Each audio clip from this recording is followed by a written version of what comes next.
Subscribe कीजिए ध्येय IAS channel को और बेल आइकन को दबाइए लेटेस्ट वीडियो सबसे पहले देखने के लिए।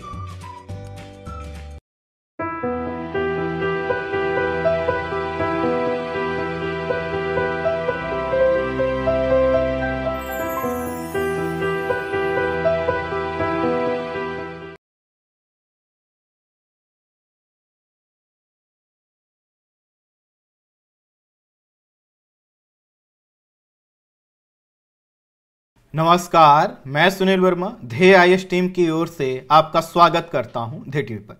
हम बात करेंगे डेली करंट अफेयर्स के अपने प्रोग्राम पर, जैसा कि हम प्रतिदिन करते आए हैं। इस वीडियो में हम बात करेंगे ऑस्ट्रेलिया न्यूजीलैंड में सुनामी की चेतावनी के विषय में। जी हां, आपने सही सुना, ऑस्ट्रेलिया और न्यूजीलैंड में सुनामी की चेतावनी जारी की गई है, अर्थात सुनामी आ सकती है। तो समझेंगे इस वीडियो में आखिर सुनामी क्या होती है, कैसे इसकी उत्पत्ति होती है, किन क्षेत्रों में आती है, इसकी प्रकृति क्या होती है और वर्तमान में जो चेतावनी जारी की गई है इसकी क्या क्या आशय हैं। तो आइए हम इसको थोड़ा समझते हैं। सबसे पहले हम ये जो सुनामी शब्द है, इस सुनामी शब्द से पहले हम समझेंगे आखिर भूकंप क्या होता है। क्योंकि अगर मैं सामान्य शब्दों में कह दूं तो जो सुनामी है वो सुनामी है क्या, कि जब किसी महासागरीय क्षेत्र में भूकंप की घटना होती है तो इससे जो महासागर का जल है जब तीव्र गति से तटीय क्षेत्र या कोस्टल एरिया की ओर कंटिन्यूस बढ़ता है और आकर वह तट से टकराकर तबाही उत्पन्न करता है, तो इसको हम सुनामी कहते हैं। ये तो हुआ कि जो मैंने आपको डायरेक्ट बता दिया, लेकिन हम इस वीडियो में पहले समझेंगे आखिर सुनामी आती कैसे है, इसकी फ्रीक्वेंसी क्या होती है, यह किन किन कारणों से किन किन क्षेत्रों में कब आ सकती है। तब हम समझेंगे कि वर्तमान घटनाक्रम क्या हुआ। कुल मिलाकर एक ही बार हम सुनामी को पढ़ रहे हैं। भविष्य में अगर कभी भी सुनामी की घटना आती है, कभी भी सुनामी पर आपको कुछ लिखने को अगर आएगा तो आप आसानी से लिख सकेंगे, समझ सकेंगे। मेरा यह प्रयास होगा। तो थोड़ा हम पहले भूकंप को समझते हैं, फिर भूकंप को हम सुनामी से इंटरलिंक करेंगे और फिर वर्तमान जो घटनाक्रम है उसको समझेंगे। तो पृथ्वी की ऊपरी सतह में अचानक उत्पन्न होने वाले कंपन को हम क्या कहते हैं, भूकंप कहते हैं। जैसे मान लेते हैं मेरे हाथ में यह मार्कर है, इस मार्कर पर मैंने यहां पर छोटा सा कोई जीव रखा। जब तक यह स्थिर है जीव को लगेगा सब कुछ क्या है, ठीक है। लेकिन अब मैं क्या करूं, इसी पर नीचे से झटका मारूं तो इस जीव को क्या होगा, कंपन महसूस होगा। ठीक इसी तरह से हम जिस पृथ्वी पर रहते हैं, यह पृथ्वी भी आपको पता है जो गोलनुमा रचना आपको दिखाई देती है, इसमें कुछ परतें हैं। कैसी परतें हैं, जैसे ये देखिए आपके स्क्रीन पर आपको देख रहा होगा कि हमारा जो स्थलीय क्षेत्र यहां पर है, यह जो है आपका जलीय क्षेत्र। अब जिस स्थलीय क्षेत्र में हम रहते हैं, हम क्या है, इसी पृथ्वी के तो भाग हैं।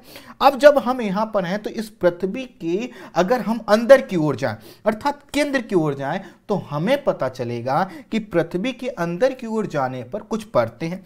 पहली जो परत है इसको बोला जाता है क्रस्ट। क्रस्ट का मतलब वह भूपर्पटी, वह क्षेत्र जिस पर हम आप रहते हैं, जिस पर हम आप रहते हैं, हमारे घर हैं, खेत खलियान हैं, ये सब क्या है, क्रस्ट का सबसे ऊपर वाला भाग है। इसके बाद अगर नीचे की ओर जाएंगे तो आपको पृथ्वी की गहराई में एक और परत मिलेगी जिसका नाम है मेंटर।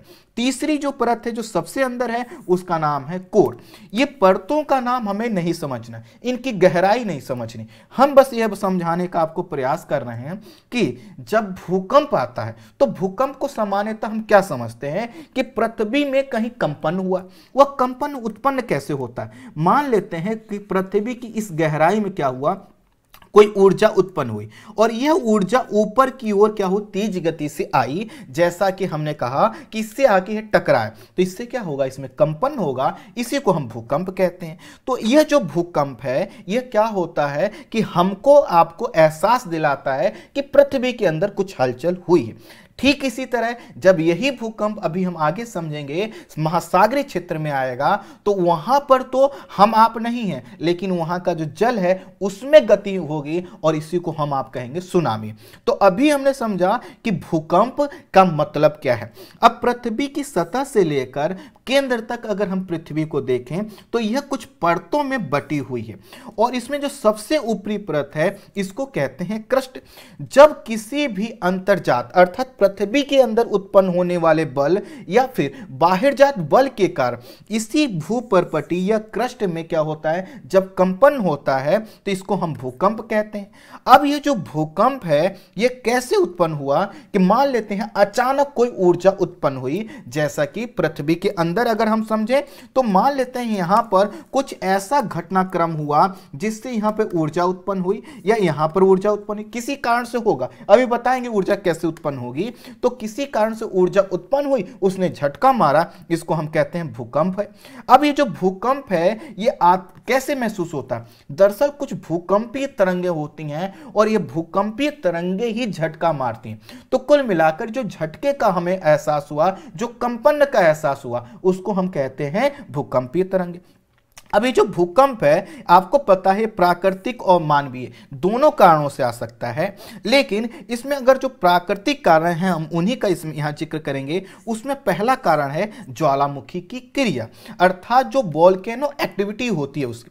अब आपको पता है कि ज्वालामुखी का मतलब क्या है, कि ज्वालामुखी का मतलब है कि कहीं से क्या हो रहा है, बहुत अंदर से जो गला हुआ पदार्थ है वह बाहर आ रहा है। तो ये जो गला हुआ पदार्थ यहां से बाहर आएगा, यह क्या होगा, इसी को आप कहते हैं ज्वालामुखी। अब एक चीज समझिए कि हमने कहा कि ये जो गला हुआ पदार्थ यहां से जब बाहर आएगा तो ये क्या होगा, कहीं हमने कोई छेद तो किया नहीं है पृथ्वी में छेद किया नहीं है और नीचे से कोई ऊर्जा आ रहा है और यह ऊर्जा ही तो है जिससे क्या हुआ, गला हुआ एकदम तप्त मैग्मा बाहर आता है। ये मैग्मा आखिर हल्का तो होता नहीं कि पानी की तरफ ऊपर उठ जाएगा, ये क्या होता है, काफी भारी होता है। तो आखिर कोई ना कोई ऊर्जा है जो इसको क्या करे, ऊपर लेकर आए। अब जब ऊपर लेकर आएगी तो समझिए यह इस प्रकार का एक परत था, तो इस परत को क्या होगा, बार बार यहां पे झटका मारा जाएगा और इसके वजह से यह जो भाग है यह क्या हो जाएगा, टूट जाएगा। और जब यह टूटेगा तो क्या होगा, कंपन होगा। तो आसान शब्दों में अगर हम कहें कि कहीं पर भी जब भी ज्वालामुखी की क्रिया होगी वहां पे क्या होगा, भूकंप आएगा। क्योंकि भूकंप इस वजह से आएगा क्योंकि हुआ क्या कि जो मैग्मा आ रहा है वह किसी न किसी परत को तोड़ते हुए आ रहा है। जैसे कि हम ये देखें, अब आप कहें कि इसमें से कोई अंदर से गला हुआ पदार्थ तोड़ते हुए बाहर आएगा तो क्या इस सरफेस पे कंपन नहीं होगा। तो इसी को तो कहते हैं ज्वालामुखी की क्रिया। और ये जो ज्वालामुखी की क्रिया है जहां भी होगी भूकंप जरूर आएगा, ध्यान रखिएगा। दूसरा है भूसंतुलन। भूसंतुलन का मतलब ये है कि जैसे ये मार्कर है, अब इस पर किसी भी तरह से यह संतुलन बना हुआ है, अब किसी भी तरह से यहां पर क्या यह भाग नीचे की ओर धंस जाए, यह ऊपर की ओर जो है कि उड़ जाए, या फिर इस पर दबाव पड़ जाए, किसी भी कारण से जब भी क्या होगा इसका बैलेंस बिगड़ेगा तो इससे क्या होगा, पृथ्वी में कंपन होगा। ठीक इसी तरह से इस मार्कर की तरह पृथ्वी में भी क्या होगा, जब असंतुलन की कंडीशन होगी तो पृथ्वी अपने आप को एडजस्ट करने का प्रयास करेगी। जैसे कि आप कभी चलते चलते किसी तरफ झुक जाते, तुरंत आपकी बॉडी आपको बैलेंस करने का प्रयास करती है, ठीक इसी तरह से पृथ्वी। तीसरा है भ्रंशन। भ्रंशन का मतलब यह है कि यह जो है इसमें किसी भी तरह से चटकन पड़ जाए। अब सोचिए जैसे आपने देखा है चटकन दरार, तो या उसमें थोड़ा सा गैप बनना, तो गैप कैसे बनेगा, टूटेगा तभी ना। और जब टूटेगा तो क्या आएगा, भूकंप आएगा।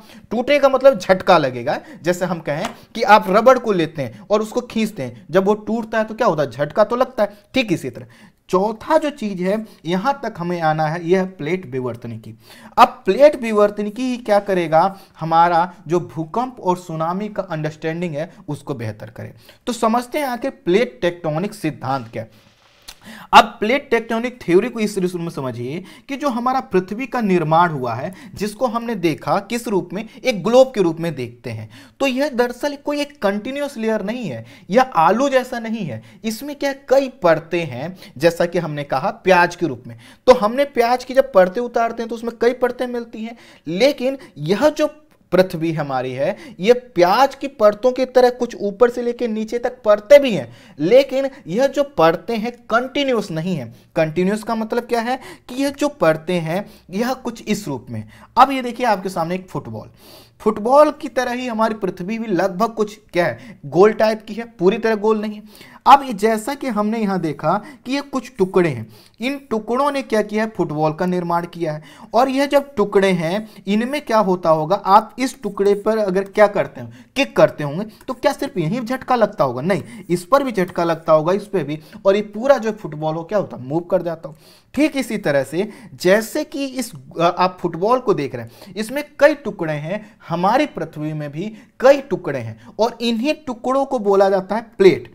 अब इसको और आसान शब्दों में मैं समझा दूं कि अब देखिए, आप ये कहते हैं जो नॉर्थ अमेरिका है या जो साउथ अमेरिका है, यह हमारे लिए एक कॉन्टिनेंट है, लेकिन अगर हम इसको देखें तो ज्योग्राफी के पॉइंट ऑफ व्यू से क्या है, एक प्लेट है। यह जो आप अफ्रीका महाद्वीप कहते हैं, यह आपके लिए महाद्वीप है और साथ ही साथ एक प्लेट का टुकड़ा है। तो जैसे कि आपको पता है कि जो ग्लोब होता है वह क्या होता है, इसी तरह से इन्हीं ये जो पूरा आपका मैप है, इसी को आप गोल करके चिपका देंगे, आप कहेंगे ग्लोब है। तो हमारी जो पृथ्वी है, यह पृथ्वी क्या है, कई टुकड़ों से मिलकर बनी है, और ये टुकड़े कौन से हैं, यही प्लेट है, और इन्हीं को बोला जाता है प्लेट विवर्तनिकी। तो प्लेट विवर्तनिकी यह कहता है कि जो हमारी पृथ्वी है वो कोई कंटिन्यूअस लेयर नहीं है, अर्थात इसमें कई टुकड़े हैं, और इन टुकड़ों की ही वजह से पृथ्वी का निर्माण हुआ। प्रश्न आएगा, इन टुकड़ों के चक्कर में हम क्यों पड़े हैं? दरअसल बात यह है कि जैसे कि हमने कहा, ये जो टुकड़े हैं, इन टुकड़ों में आपस में गति होती रहती है, और गति होने से क्या होगा, कई बार कंडीशन ये आएगी कि ये दो टुकड़े हैं, फुटबॉल जैसे हमने लिया था ना, अब उस फुटबॉल के दो टुकड़े, कई बार ये टुकड़े एक दूसरे से टकराएंगे, जब टकराएंगे तो भूकंप आएगा। फिर क्या होगा, हो सकता है कि इसका जो फोर्स है काफी ज्यादा हो, तो यह जो प्लेट है, यह जो टुकड़ा, इसको तोड़ते हुए नीचे की ओर जाएगा। और आपको पता है कि जैसे जैसे गहराई पृथ्वी में बढ़ती है, टेम्परेचर बढ़ता है, और 100 से 200 किलोमीटर की गहराई पर टेम्परेचर बहुत ज्यादा होता है, इतना ज्यादा होता है कि कोई भी आप भारी चीज डाल देंगे वह मेल्ट हो जाएगा। यहां पर टेम्परेचर लगभग 1600 से लेकर 1700 डिग्री सेल्सियस होता है।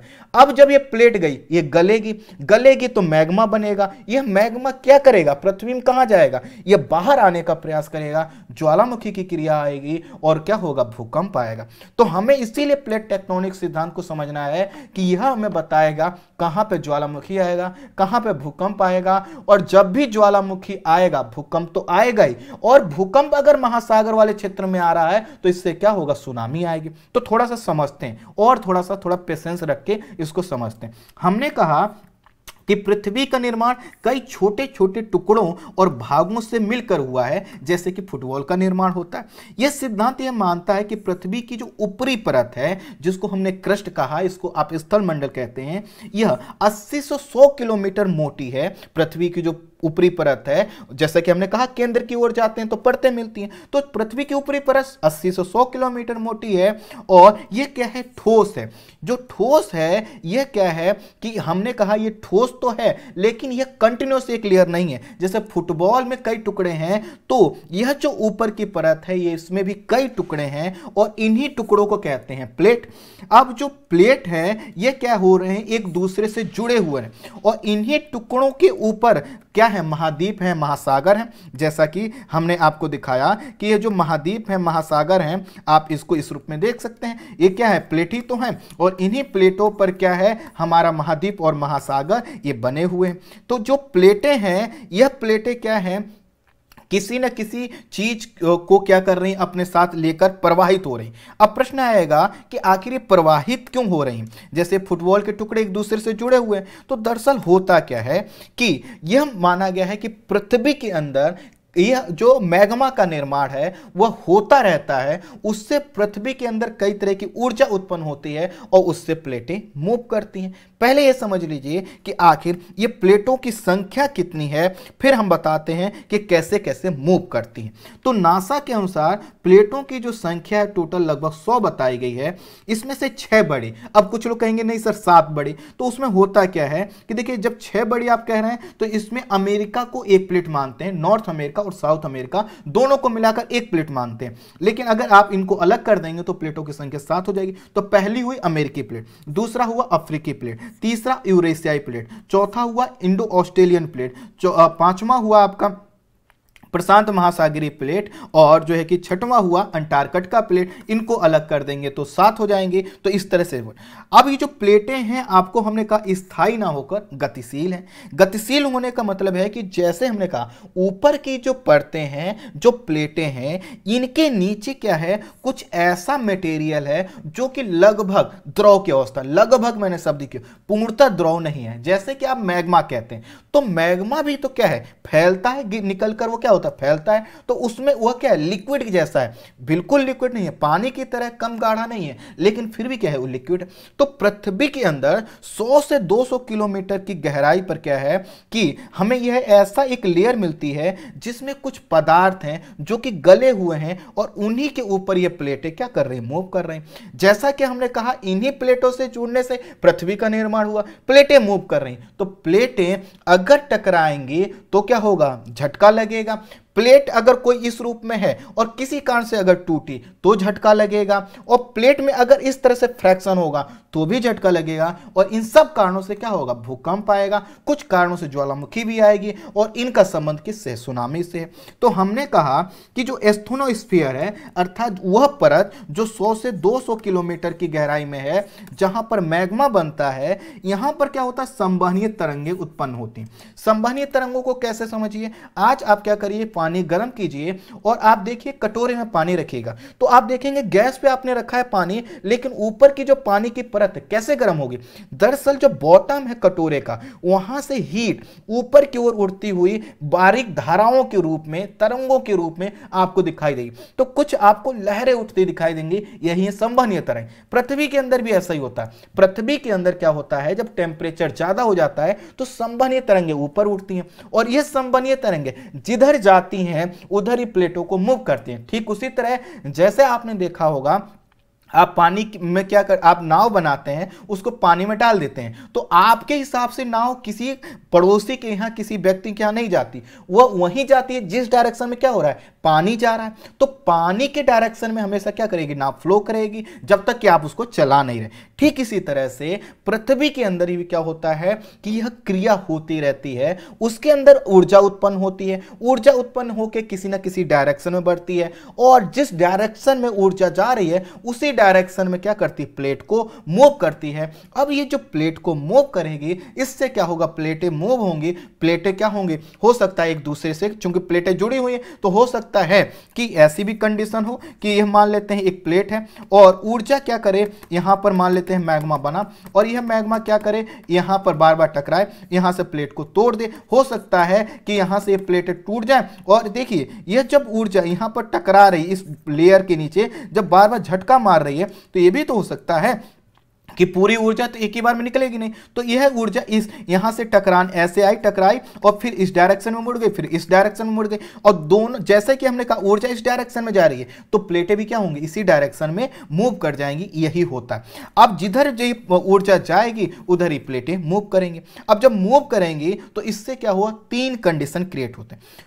पहली कंडीशन में क्या होता है कि प्लेटें एक दूसरे से दूर जाती हैं, जैसा कि अभी हमने इसमें देखा। इसको एक इमेज के माध्यम से समझते हैं। अब ये देखिए, अब हमने कहा कि यहां पर कंडीशन क्या हुई, इसके नीचे मैग्मा भरा था, और मैग्मा भरा हुआ था और यह मैग्मा क्या कर रहा था, ऊपर आ रहा है। अब यहां से बार बार इसने झटका मारा और फिर यह पूरा जो है कि क्या कर, इस यहां पर दरार का निर्माण कर रहा था। फिर क्या हुआ कि यह इससे बार बार ऊर्जा टकरा भी रही थी और ऊपर तो आ नहीं पा रही थी, तो ऊर्जा इन दोनों डायरेक्शन में मूव कर रही थी। ऐसे ऊर्जा आई, टकराई ऊपर वाली परत से, फिर ऐसे मूव कर गई। तो इससे क्या हुआ, दोनों के ऊपर जो प्लेटें हैं वह क्या हो गई, एक दूसरे से दूर। अब देखिए जब ये प्लेटें यहां पर टूटेंगी तो भूकंप आएगा ना, और जब प्लेटें टूटकर जा रही हैं तो क्या होगा, ये कोई खाली है तो दरार तो बनेगी नहीं, नीचे से गला हुआ पदार्थ आएगा, और जो गला हुआ पदार्थ आता है वह एनर्जी के साथ आता है, तो इन क्षेत्रों में क्या आएगा, भूकंप आएगा। एक दूसरी कंडीशन यहां पर देखिए, यहां पर मान लेते हैं फिर से मैग्मा है। अब ये जो मैग्मा यहां पर बना हुआ है, ये क्या हो रहा है कि यहां पर जो मैग्मा है कुछ इस तरह से ये दोनों क्षेत्रों से उठ रहा है। ऐसे मैग्मा उठा और ऐसे मूव कर, दोनों तरफ से ऊर्जा आ रही है, ऐसे एक दूसरे से मिल रही, तो प्लेटें भी क्या होंगी, मिलेंगी। अब यहां पर जब ये प्लेटें टकराएंगी, यह जो इनका मिलन भाग है, तो यहां पर क्या होगा, झटका लगेगा। फिर क्या होगा, एक भारी प्लेट हल्की प्लेट के नीचे सबडक्ट होगी। आपको पता है कि जैसे आपने बैलों को लड़ते हुए देखा होगा, भारी बैल हल्के बैल को क्या करता, अपने सींग से उठाकर फेंक देता। ठीक यहां पर भी क्या होगा कि जब यहां पर दो ये प्लेटें टकराएंगी, जो भारी होगी, जिसकी गति ज्यादा होगी, वो सबडक्ट होकर नीचे जाए। अब ये जो प्लेट नीचे गई है, यह जब नीचे जाएगी, इसको पता चलेगा नीचे टेम्परेचर बहुत ज्यादा है, और टेम्परेचर इतना ज्यादा है, प्लेट गलने लगेगी। जब गलेगी फिर मैग्मा का निर्माण होगा, और फिर से क्या करेगी, मैग्मा ऊपर आने का प्रयास। तो यहां पर टकराने के दौरान भूकंप आएगा। जब ये प्लेट एक प्लेट को तोड़ते हुए दूसरे प्लेट के नीचे जाएगी, इसको तोड़ते हुए, तब भूकंप बार बार आता रहेगा। और जब नीचे जाके मैग्मा बनेगा, ये ऊपर आने का प्रयास करेगा, फिर क्या आएगा, भूकंप आएगा। अर्थात यहां पर भूकंप और ज्वालामुखी की क्रिया होती रहेगी। जब लावा बाहर आएगा तो ज्वालामुखी होगा, और केवल टकराने से अगर ऊर्जा नहीं, मतलब द्रव कोई लिक्विड नहीं निकल रहा है, तो आप कहेंगे क्या है कि वो भूकंप आ रहा है। तीसरी कंडीशन ये हो सकती है कि प्लेट ऐसे आगे पीछे मूव करें, जैसा कि यहां पर दे सकते हैं, तो इससे भी क्या होगा, भूकंप आएगा।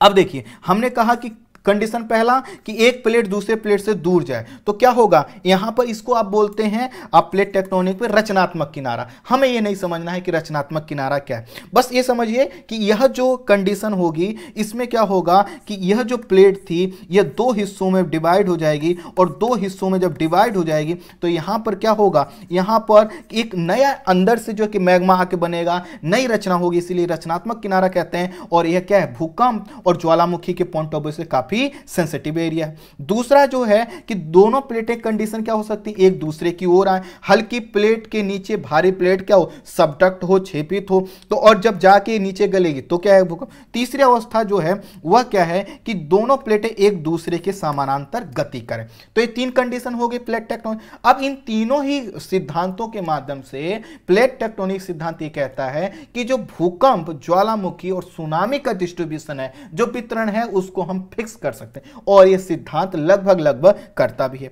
तो हमने कहा कि यह सिद्धांत यह बताएगा कि भूकंप, ज्वालामुखी, सुनामी घटनाएं किन क्षेत्रों में आएंगे। तो यहां तक हमने समझ लिया। अब थोड़ा सा और थोड़ा धैर्य रखिए। अब ये जो हमने कहा कि एक विनाशात्मक किनारा है, और विनाशात्मक किनारे पर हमने क्या कहा कि विनाशात्मक किनारा वह किनारा है जहां पर दो प्लेटें एक दूसरे से क्या होती हैं, टकराती हैं। अब ये देखिए, यह जो है कि बड़ी प्लेट है, और यह जो बड़ी प्लेट है इस डायरेक्शन में मूव कर रही थी, यह इस डायरेक्शन में, दोनों प्लेटें आई, टकराई। उसके बाद क्या हुआ कि यह जो आपकी प्लेट है, यह आपकी ये वाली प्लेट, ये चूंकि बड़ी थी, भारी थी, यह टकरा के नीचे जाएगी। जब नीचे जाएगी तो नीचे भरा हुआ है मैग्मा। अब जब मैग्मा भरा हुआ है तो ये क्या करेगा, ये इसको गलाएगा, ज्वालामुखी का निर्माण करेगा, और निर्माण करके क्या करेगा, ज्वालामुखी का कारण बनेगा, भूकंप आए। एक चीज तो समझे। अब इसमें समझिए कि ये जो हमने लिया, इसमें भी कई दशाएं हो सकती हैं। कई दशाओं का मतलब है कि ये जो दो प्लेटें हैं, हो सकता है कि एक प्लेट इसमें महाद्वीपीय हो और एक महासागरीय। जैसा कि हम महाद्वीप, महासागर को क्या कहते हैं, हम महासागर को कहते हैं ओशन, ठीक है, तो हम इसको कहेंगे ओशेनिक प्लेट, और जो महाद्वीप है उसको क्या कहते हैं, कॉन्टिनेंट, इसको कहेंगे कॉन्टिनेंट। तो यह देखिए आपका, यह ओशेनिक प्लेट, यह कॉन्टिनेंट प्लेट। तो इसमें क्या हुआ कि आप देख रहे हैं, ओशन वाली जो प्लेट है भारी होती है, वह टकरा कर नीचे जाएगी, गलेगी, एक कंडीशन।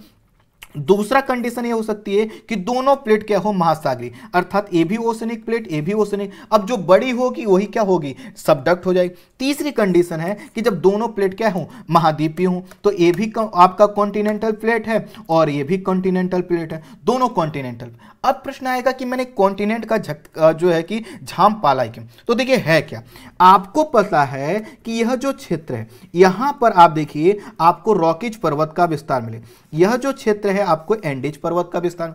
यहां पर क्या हो रहा है, यहां पर हो रहा है कि देखिए पैसिफिक ओशन प्लेट, और यहां पर यह प्लेटें दूसरे से टकरा रही, तो ये देखिए आपका नॉर्थ अमेरिका साउथ अमेरिकी प्लेट क्या है, कॉन्टिनेंटल प्लेट। किससे टकरा रही है, महासागरीय प्लेट। और यहां पर इन एक महाद्वीपीय एक महासागरीय प्लेट के टकराने से पर्वत का निर्माण हुआ। लेकिन जो पर्वत का निर्माण हुआ है आसान से नहीं हुआ होगा, इसमें दो प्लेटें टकराए होंगे, भूकंप और ज्वालामुखी की क्रिया होती। यही कारण है कि आप इन क्षेत्रों में जाएंगे, आपको जो है कि दुनिया के सबसे ऊंचे ज्वालामुखी पर्वत देखने को मिलेंगे। एक कंडीशन। दूसरा हमने कहा दोनों कंडीशन क्या हो, महाद्वीपीय। देखिए अब यहां पर देखिए ये जो हिमालय वाला क्षेत्र देख रहे हैं, तो यहां पर क्या है, इंडियन प्लेट, इधर से आपका यूरेशियन प्लेट, दोनों प्लेटें टकरा रही हैं। दोनों प्लेटें जब टकरा रही हैं, बीच में जो मलबा होता है उससे पर्वत का निर्माण होता है, और यहां पर क्या हुआ है, हिमालय का निर्माण, और इसी के कारण हिमालय में क्या होता है, आपको बार बार भूकंप। तीसरी कंडीशन जो हमें सबसे ज्यादा इंपॉर्टेंट है, जिसके बाद हम सुनामी पर आ जाएंगे, वह है कि आपका यह कंडीशन जब क्या होता है कि महासागरीय और महासागरीय प्लेटें टकराती। तो जब महासागरीय और महासागरीय प्लेटें टकराती हैं तो इनसे भी क्या होता है, ज्वालामुखी। जैसे यह महासागरीय प्लेट, ये भी महासागरीय प्लेटें टकराई और एक प्लेट जाके नीचे क्या होगी, गलेगी, और गलेगी तो क्या होगा, मैग्मा का निर्माण होगा। तो ये तीनों कंडीशन आपने देख ली। अब इसी को हम चीजों को आगे बढ़ाते हैं। तो हमने समझ लिया प्लेट टेक्टोनिक। अब जो प्लेट टेक्टोनिक थ्योरी का मतलब है कि जहां पर प्लेटें हैं, जहां पर प्लेटों में टकराव होगी, अर्थात एक दूसरे से टकराएंगे, एक दूसरे से दूर जाएंगे, या फिर जहां एक दूसरे के समानांतर गति करेंगे, उन सभी स्थानों पर क्या आएगा, भूकंप आएगा। और ऐसे स्थान अगर महासागरीय क्षेत्र में पड़ेंगे तो वहां पर क्या आएगा, वहां पर सुनामी भी उत्पन्न होगी। तो यहां पर हमने प्लेट टेक्टोनिक सिद्धांत समझ लिया। अब इसी के साथ समझिए एक शब्द और, जिसका नाम है रिंग ऑफ फायर। तो प्रशांत महासागर के चारों ओर विस्तृत ज्वालामुखी व भूकंपीय एक श्रृंखला है, और यहां पर ज्वालामुखी क्रिया किसी न किसी क्षेत्र में चलती रहती है। इसी के कारण बोला जाता है रिंग ऑफ फायर। और जो रिंग ऑफ फायर है, इसका विस्तार आपको प्रशांत महासागर में दक्षिण अमेरिका और उत्तरी अमेरिका महाद्वीप से लेकर पूर्वी एशिया, ऑस्ट्रेलिया, न्यूजीलैंड तक आपको एक घोड़े की नाल के आकार में दिखाई देगा। और यहां पर दुनिया के 90% भूकंप इसी क्षेत्र में आते हैं। 75% दुनिया के जो है सक्रिय ज्वालामुखी इसी क्षेत्र में आते हैं, और इसी के कारण इन क्षेत्रों में भूकंप और ज्वालामुखी की क्रिया ज्यादा होती है, और इन्हीं क्षेत्रों में सुनामी की घटना भी ज्यादा होती है। अब मैं आपको इमेज दिखाता हूं। ये रहा आपका रिंग ऑफ फायर। अब यहां पर देखिए हमने कहा कि क्या हो रहा है, प्लेट टकरा रही है। इसके वजह से क्या हो रहा है कि यहां पर जो है कि ज्वालामुखी की क्रिया और भूकंप की क्रिया। ठीक यहीं पर यहां पर भी क्या हो रहा है, प्लेटें टकरा रही। यहां पर महासागरीय प्लेटें टकरा रही हैं। यहां पर एक प्लेट महाद्वीपीय, एक महासागरीय। अब इनके वजह से यहां पर विनाशात्मक किनारा है, विनाशात्मक किनारे पे ज्वालामुखी क्रिया हो रही है, उससे भूकंप आता है। जब भी ज्वालामुखी की क्रिया होगी भूकंप आएगा। भूकंप आने से क्या होगा, अब इसी महासागरीय क्षेत्र में अगर भूकंप आएगा तो उससे ज्वालामुखी की क्रिया हो जाएगी। तो अब आपने समझ लिया है ring of fire. Ring of fire का जो विस्तार है, Indonesia, Malaysia, Japan, Philippines, New Zealand, Papua New Guinea, Solomon द्वीप, फिजी, मेलानेशिया, माइक्रोनेशिया, पोलिनेशिया, ये जितने द्वीपीय क्षेत्र देख रहे हैं सब में आएगा। इनका आगे आने जा रहा है जिक्र, इसलिए मैंने आपको बता दिया। अब हमने कहा कि यहां पर जो भूकंप आएंगे या जो ज्वालामुखी की क्रिया आएगी सबसे ज्यादा यहीं पर होगी। तो इसको थोड़ा सा कुछ आंकड़ों का हम सहारा लेके इसको समझते हैं। जैसे 1900 के बाद विश्व में जितने तेज भूकंप आए, उसमें से पहला जो प्रभावी भूकंप माना जाता है वह 1960 का है, जब ये चिली में आया था, और इसकी रिक्टर स्केल पर जो तीव्रता थी 9.5 थी। वहीं 1965 में अलास्का में आया था 9.2 का। फिर 2004 में सुमात्रा में आया था, इंडोनेशिया के पास। और उसके बाद आपने जो है कि 2011 में आया था जापान का 9.2 फ्रीक्वेंसी का। तो ये जो क्षेत्र में आप देख रहे हैं, जितने भी मेजर आपको ज्वालामुखी की क्रिया दिखाई देंगी, जैसे जितने भी ज्वालामुखी आते हैं, तो अगर देखा जाए तो पिछले कुछ 100 सालों में जितने भी ज्वालामुखी आए उसमें से 25 ज्वालामुखी इसी क्षेत्र में आपको दिखाई देंगे। अब हमने कहा कि इन जब भी भूकंप आएगा तो यह भूकंप अपने आप में आपदा है, लेकिन यह एक और आपदा को उत्पन्न करता है जिसका नाम है सुनामी। अब आते हैं हम सुनामी। यह जापानी भाषा के दो शब्दों सु प्लस नामी से मिलकर बना है, जिसमें सु का जो अर्थ होता है वह होता है समुद्र तट या फिर बंदरगाह वाला क्षेत्र, और नामी का अर्थ होता है कि तट की ओर आने वाली लहरें। तो इस तरह से सुनामी का अर्थ क्या हुआ कि वह लहरें जो तट की ओर आती हैं, जैसा कि आप स्क्रीन पर देख सकते हैं। आप देखिए ये जो लहर है ये आई, टकराई और यह काफी ऊंची उठती। कितनी ऊंची? ये 15 से 20 मीटर ऊंची हो सकती हैं, और इनकी जो गति हो सकती है वह आपकी कल्पना से बाहर है। अगर आप सोचिए कभी आप किसी समुद्र में गए और आप किसी अच्छे जहाज में बैठे हैं और आपको लगता है कि इस जो पानी का जहाज है कुछ भी है, आपको लगता है 300 से लेकर 400 किलोमीटर प्रति घंटे की रफ्तार से वह दौड़ सकता है, और आपको पता चला पीछे से सुनामी आपके पास आ गई, तो आपके पास बचने का विकल्प नहीं है, क्योंकि कई बार इनकी जो गति होती है वो 800 किलोमीटर प्रति घंटा होती है, और इसमें जल की बहुत बड़ी मात्रा क्या होती है आपकी ओर आती है, अर्थात तट की ओर आती है, और तट पर जो कुछ मिलता है उसको तबाह कर देती है। तो हमने कहा कि ये जो सुनामी है इसका मतलब क्या है? सागर में उत्पन्न हुई वह तीव्र लहरें हैं जो उच्च गति से श्रृंखलाबद्ध अर्थात कंटिन्यूअस क्या होती हैं, तट की ओर आती हैं, और इन्हीं लहरों को सुनामी कहते हैं। और आसान कर देता हूं मैं, आप मान लीजिए एक तालाब के किनारे बैठे हैं और आपका मन आया कि आपका मूड ठीक नहीं है, आपको पत्थर उठाकर पानी में फेंकना। पानी में आप जहां पत्थर फेंकते हैं देखिए उससे लहरें उत्पन्न होती हैं। यह लहरें क्या होती हैं, जब आपने पत्थर बड़ा फेंका होगा तो लहरें बार बार कई बार लहरें आकर आपके जो पानी है जहां पर आप बैठे हैं उस तक आएंगी। तो ठीक इसी तरह से जब पानी वाले क्षेत्र में, जैसे कि आप क्या करिए, एक एग्जांपल लेते हैं कि आप थाली में पानी भरिए और उसमें पानी भरा हो जो एक थाली स्थिर में जो पानी स्थिर है उसमें तेजी से झटका मारिए, आप देखेंगे कि पानी जहां झटका लगा था वो पानी थोड़ा सा ऊपर उठेगा, उछलेगा, और फिर क्या होगा, जो थाली के किनारे हैं उधर की ओर मूव करेगा। ठीक इसी तरह से जो महासागरीय क्षेत्र है उसमें जब भी क्या होता है ऐसी घटना होती है तो इससे क्या होती है, सुनामी की उत्पन्न होता है।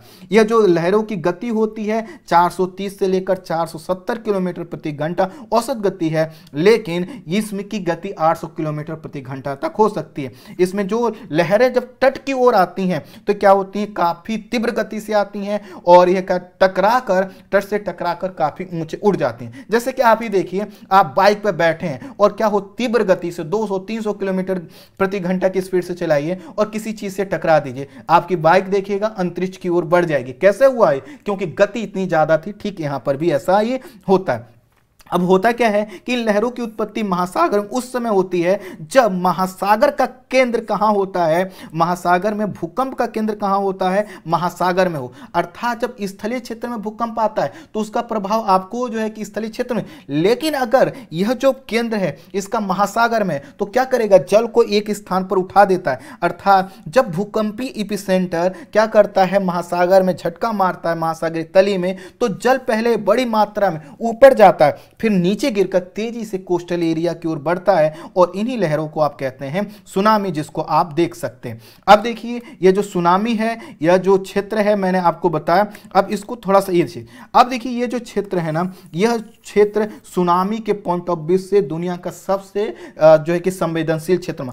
कारण वही कि जैसा कि हमने कहा यहां पर ज्वालामुखी की क्रिया होती है, भूकंप की क्रिया होती है, और चूंकि यहां पर ओशन का क्षेत्र है, ओशन का विस्तार है, इसके वजह से क्या होता है, यहां पर ज्वालामुखी की क्रिया ज्यादा होती है। अब जैसे भूकंप के अलावा अन्य कारणों से भी सुनामी आ सकती है, लेकिन उसमें क्या होगा, जैसे जमीन धंस जाए, जमीन धंसेगा तब भी तो क्या होगा, एक कंपन होगा। ज्वालामुखी फट जाए, ज्वालामुखी फटेगा तो भूकंप आएगा ही। किसी तरह के विस्फोट से भी, अब इवन उल्कापात से भी क्या होता है, जब बड़ी मात्रा में जल क्या होता है कोस्टल एरिया की ओर बढ़ता है तो उसको क्या कहते हैं आप, सुनामी। लेकिन सबसे प्रमुख कारण क्या होगा, ज्वालामुखी की क्रिया या फिर भूकंप। तो ज्वालामुखी की क्रिया होगी तो भूकंप आएगा ही आएगा। इनकी गति और जल क्षमता बहुत ज्यादा होती है और इसके कारण ये भारी तबाही उत्पन्न करती हैं। सुनामी तरंगों की लहरें जो सागर में, जो खुला सागर है, इसमें गति इनकी ज्यादा होती है और ऊंचाई कम होती है। जैसे कि आपने देखा होगा कि जो पानी में जो जहाज होती हैं, कई बार सुनामी उनके नीचे से निकल जाती है, उनको पता भी नहीं चलता, क्यों, वो नीचे नीचे बहुत तेजी से बढ़ रहे हैं और उनकी जो ऊंचाई है वो कम होती है और उसकी वजह से जहाजों पर। लेकिन जब यही तीव्र गति से जो कम ऊंची लहरें आकर किसी चीज से टकराती हैं तो ये विशाल रूप धारण कर लेती हैं। अब ये जो लहरों से टकराती हैं तो तबाही उत्पन्न करती हैं, और ये जो तबाही उत्पन्न करती हैं उनका जो पूरा जो क्षेत्र होता है वो काफ़ी ज़्यादा होता है। प्रश्न आएगा अभी क्या हुआ है, तो अभी दक्षिणी प्रशांत महासागर में बुधवार को रिक्टर स्केल पर 7.7 तीव्रता का भूकंप आया, और यह जो भूकंप आया है इसके वजह से क्या हुआ है कि यहाँ पर जो है कि सुनामी की चेतावनी जारी की। अब देखिए ये रहा आपका ऑस्ट्रेलिया, ऑस्ट्रेलिया से इधर आइए, यहाँ पर आपको क्या हुआ है, भूकंप आया। ये देखिए महासागरीय क्षेत्र, स्वाभाविक है यहाँ से तरंगे क्या होंगे, इधर की ओर बढ़ेंगी, और इन्हीं की वजह से यहाँ पर कहा गया है कि हमें यहाँ पर सचेत रहने की जरूरत है। और सचेत रहने का मतलब ये नहीं कि बस हाँ बोल दिया गया, काफ़ी ज़्यादा, चूंकि आपको पता है, अभी मैं बताऊंगा, अभी वर्ष 2004 में जब सुनामी आई थी तो 2 लाख से अधिक लोगों का पता ही नहीं चला, अर्थात उनकी मृत्यु। अब देखिए ऑस्ट्रेलिया, इसी ऑस्ट्रेलिया से आप इस क्षेत्र में आइए और आपको यहाँ देखिए टोंगा वाला क्षेत्र दिखाई दे रहा है, यहाँ पर कुक आइलैंड वाला क्षेत्र दिखाई दे रहा है, तुवालू दिखाई दे रहा है। तो दरअसल यहीं पर क्या आया है, जैसा कि हमने आपको मैप में दिखाया कि यहीं पर आया है भूकंप। तो समझते हैं कि अभी दरअसल हुआ क्या है। तो हमने क्या बताया आपको कि यहां पर 7.7 रिक्टर स्केल पर भूकंप आया, जो कि सुनामी को उत्पन्न करने की पर्याप्त क्षमता रखता है। अमेरिकी भूगर्भीय सर्वेक्षण विभाग के अनुसार स्थानीय समय अनुसार बुधवार लगभग जो है कि शाम के समय न्यू कैलिडोनिया के उत्तर में लगभग जो कि बाउ में, उत्तर कैलिडोनिया, अच्छा न्यू कैलिडोनिया पर मैंने सेपरेट वीडियो बनाया है, ये जापान का जो है कि एक ओवरसीज एरिया है, और इसकी जो लोकेशन है मैं आपको यहाँ पर दिखा सकता हूँ। तो ये देखिए आपका ये जो न्यू कैलिडोनिया है, तो यहाँ पर ये आपका आया है, तो यहाँ पर ये भूकंप आया, इसकी जो गहराई थी वह 10 किलोमीटर थी। 10 किलोमीटर गहराई होने का मतलब है कि इसकी तीव्रता काफ़ी ज़्यादा। आप एक 10 किलोमीटर गहराई, पृथ्वी का जो सरफेस है उससे जितनी कम गहराई वो भूकंप उत्पन्न होगा वह उतना ही घातक होगा। तो इसी की वजह से बोला गया ये काफ़ी घातक हो सकता है, और यह क्या कर सकता है, सुनामी का कारण बन सकता है, क्योंकि इसकी जो यहाँ पर रिक्टर स्केल पर जो फ्रीक्वेंसी थी वो भी काफ़ी ज़्यादा थी। यहाँ पर भूकंप की तीव्रता को देखते हुए प्रशांत जो है कि सुनामी चेतावनी एजेंसी ने कहा है कि आने वाले कुछ घंटों के भीतर इस क्षेत्र में भूकंप से जो है कि खतरनाक एक आपदा उत्पन्न हो सकती है, जिसका नाम है सुनामी। इसलिए यहाँ पर जो क्षेत्र है, जो आइलैंड है, उनको सचेत रहने की, वहाँ पर रहने की ज़रूरत है, क्योंकि अभी भी जो इनकी लहरें हैं काफ़ी ऊंची देखी जा रही हैं, और यहाँ पर 1 मीटर ऊंची तक लहर उत्पन्न हो सकती हैं, और साथ ही साथ इनकी जो गति होगी वह 300 से लेकर 350 किलोमीटर प्रति घंटा की होनी। अभी जो सुनामी की प्रबल संभावना को देखते हुए Australia, New Zealand, new Caledonia, Vanuatu, Fiji, अन्य प्रशांत द्वीपों में चेतावनी जारी की गई है, और जो आपातकालीन एजेंसियां हैं इनको भी अलर्ट पर रखा गया। ऑस्ट्रेलियन मौसम विभाग ब्यूरो ने एक ट्वीट के माध्यम से कहा है कि अभी भी जो खतरा है वह ऑस्ट्रेलिया के साथ साथ कई देशों के द्वीपों पर बना हुआ है, और यह जो द्वीप हैं ये भले ही मुख्य भूमि से दूर हों, लेकिन इस पर जो आबादी रहती है उसके ऊपर संकट बना हुआ है, जब तक कि सुनामी एकदम शांत ना हो जाए, या फिर जो यहाँ का भूकंप की वजह से जो जल का डिस्प्लेसमेंट हुआ है वो रुक ना जाए। ऑस्ट्रेलिया, न्यूजीलैंड और फिजी के समुद्री क्षेत्र में 3 फीट ऊंची लहरों की खबर मतलब उठने की खबरें सामने आ रही हैं, और हो सकता है कि जब हम ये वीडियो हम लोग आपके सामने प्रेजेंट कर रहे हो तब तक ऐसी कोई घटना हो भी चुकी हो, और हो सकता है, अच्छा होगा कि ईश्वर की कृपा होगी कि ऐसा कुछ ना हो। कुल मिलाकर यहाँ पर क्या है, घटना हुई है। क्योंकि यह क्षेत्र रिंग ऑफ फायर के अंतर्गत आता है, इस कारण जब भी यहाँ पर भूकंप आता है सुनामी की जो चेतावनी है तुरंत जारी कर दिए। अब कहेंगे ऐसा क्यों किया जाता है, इसके पीछे कारण है कि भूकंप एक बार आया ना, तो हो सकता है दूसरा जो भूकंप है, आपने कई बार देखा होगा, एक बार भूकंप थोड़ा जो है कि धीमे गति का, अगला जो भूकंप आता है तीव्र गति का, तो वह 100% क्या करेगा, सुनामी की उत्पत्ति कर देगा, और इसी के कारण यहां पर चेतावनी जारी की गई है। आपको पता है कि मार्च 2011 में जापान के उत्तरी पूर्वी तट पर आए सुनामी ने जापान में भारी तबाही मचाई थी, कई हजार लोगों की मृत्यु हो गई थी, और जो फुकुशिमा दाइची संयंत्र था इसमें विस्फोट हो गया था, और जापान ने परमाणु आपातकाल की घोषणा विश्व में पहली बार कर दी थी। ठीक इसी तरह से 26 दिसंबर 2004 को इंडोनेशिया के पास जो है 8.9 जो है कि रिक्टर स्केल का भूकंप आया, इससे सुनामी उत्पन्न हुई और लगभग 13 देशों की 2 लाख से अधिक लोगों के ये जो कि मृत्यु का कारण बना। कुल मिलाकर यहाँ पर जो है कि अभी चेतावनी जारी करके